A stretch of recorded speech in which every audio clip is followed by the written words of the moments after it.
work your bar. You didn't know Poko. One by a near ya fair. I don't come marrying all woman here. Da, I am at your bonnet money, my beer. My tia bonnet more room, money bed do nani be ma. Sabaku wawuk or more we need Jesu. It's telling her. Eh, what would I want eh? Any do when I do a call, eh, won't by a calling me.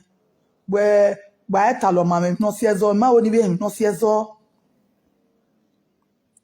Ruda, alle room, na bo wake no fe. Uwa bo wake no fe. Well, you're going to fence over. Why when I bo wake no fe ya? Oh, you're going, what's a bunny? I won't party, will not be boss quarter. On my way, be duplex, on my way, be 4 flat. No be 4 flat in here, again, no be boss quarter, eh, or the fence okay. On that fence okay, no, you carry fence okay. My bag go down, pa, eh, we go carry fence la. Oh, I don't think we are bassy bow your way. My bag. So, who done it? Efena, summer. Well, I bought one man I bought a yagame. Ruda, where many may I bought.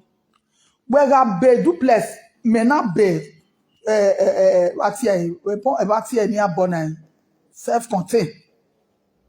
Again, Ruda, why my colors over me? I am more wajowa. Or the way I yerambo wa, idun.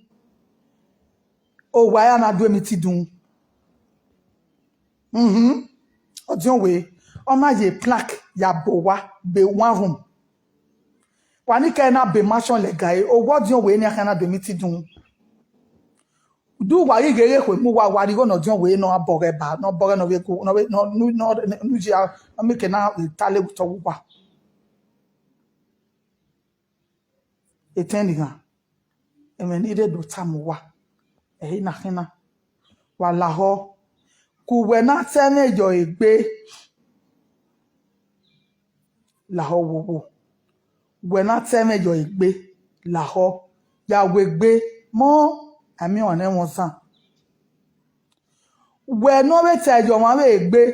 We be hegbe. Ya itagbe na ba. Uda. Ami wane funa.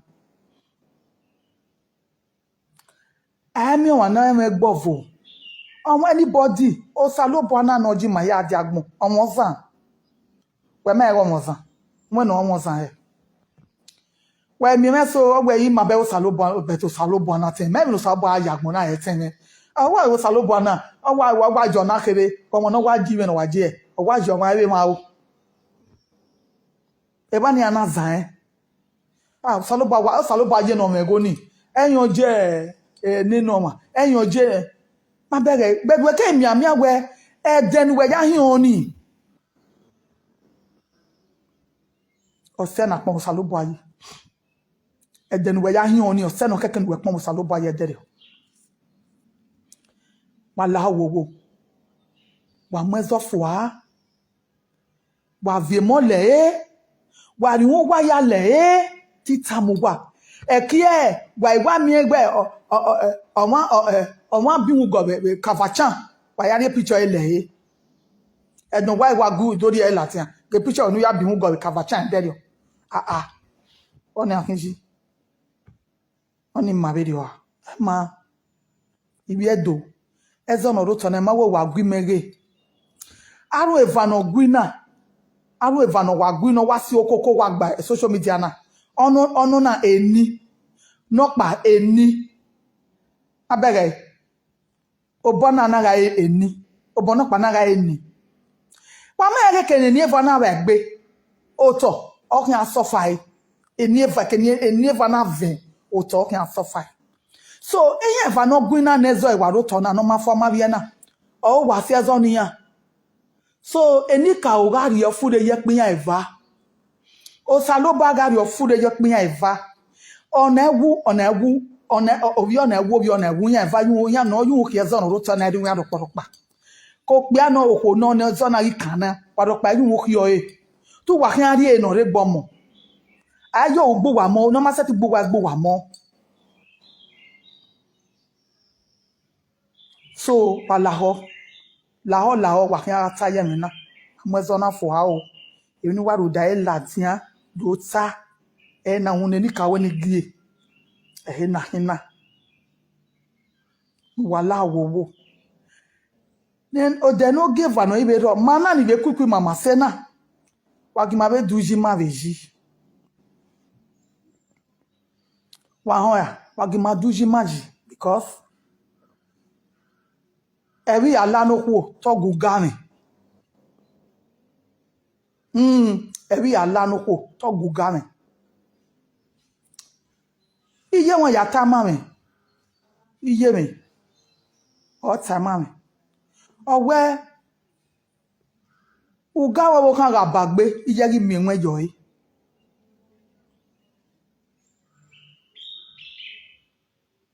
tuwon wagi ma we alu enwe palaho anybody no iwe fimi ne no ri ati ne eme son no o wi mu o we matisi ya wow o wi matis what's your no una matis ami mi ni ma mie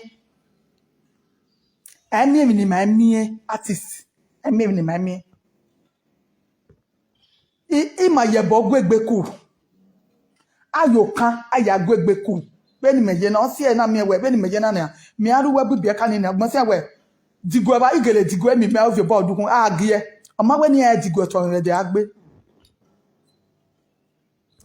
be ni vi meje we aseke ma vi me na ku onye mi asu we o wi mo pa o ono me dokpa si be ka no ya me zije o wi je o wa bi wo awa ku ihe o wa ajeyin but yen setting ina we was here o wo mi awa dedi ya o ye na meto mi won afo na we mi won afo iwi me eni me ati eni me agbunuji pewo ya wa so ni ye ni me iwe come mommy come o we wa gumo gbo we na gbo we ma gun aje ma gie o wi mo artist that is go agbon yaku mene mama no ka se do no wa ko be film mi ko pa e ri ye wo to igi je to wo to ije to gbe sisa ije to gbe de ni waje wo to many ko se ni be ka na ti mama no ka se do e yan gbonu ye ni me so afilu gbegbe me so ya gie ya we ya gogo mo se agbo gbe ya ku o je yan what is to queen I what em pa ma wa mu go me ni atama re na mu fua awe gujo artist mo odo la na social media dai ka me mama no ka sedo mama no ka sedo unu we be gbe igwe igwe mama no ka sedo obi unu igwe obi unu adem unu me gba no good. Not good. Wagi ma gbo gi ma ye gbe ma na artist na. Alaho, wagi ma respect gbe ma. O pa ya borie, ori ozija, o to bagna o. Wa gi ado alebo wa rovi ma. Iyan do alebo wa ti ebo ni ma. It's not good. It's not good.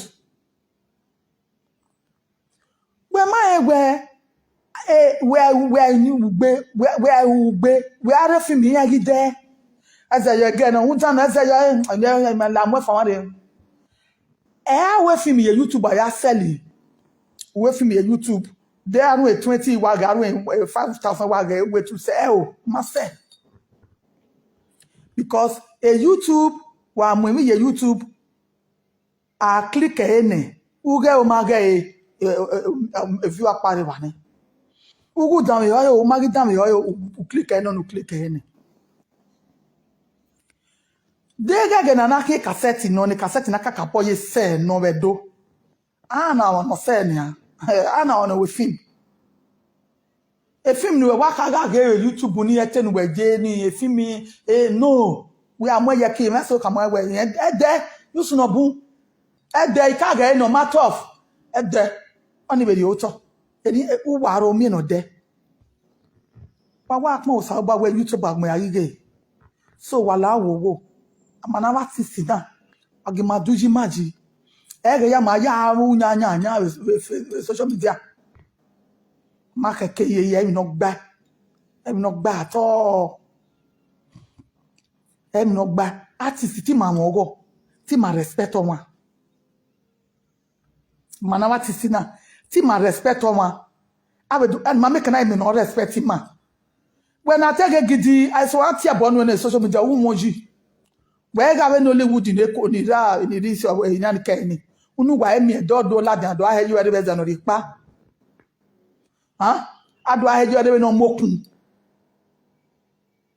unu ya we emi e be di ode